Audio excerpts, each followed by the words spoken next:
सांग सकाल सकाल मोर 4 आज ब्लॉग टे स्टार्ट होची। तो देखो चा पचे चा पी दुकान बाहरी गली सांगे सांगे देखते तो किसी आनबार जब सकाल दुकान बाहरी गली तो वर्षा पाग देखते केते सुंदर दिशुची वर्षा पाग।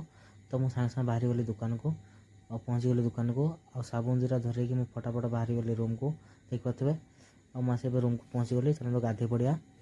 तो देख गोटे जिन देख पाते तो गाड़ी ए आस ओडिया गाड़ी तो चलतु फटाफट गाधे पड़िया। तो मुझे गाधी के जस्ट पड़ी आसली और चलते देखा आज कौन रोषे कहीं ड्यूटी जबार अच्छे तो चल जल्दी जावा। तो मोर खाଇବା सरीगला तुम देख जापान स्टाइल खाऊ आलू बोल तो चलते जल्दी देखा तो यहाँ मोर तरकारी रेडी जाइए शाग भजा आलू भजा टिफिन भी रेडी।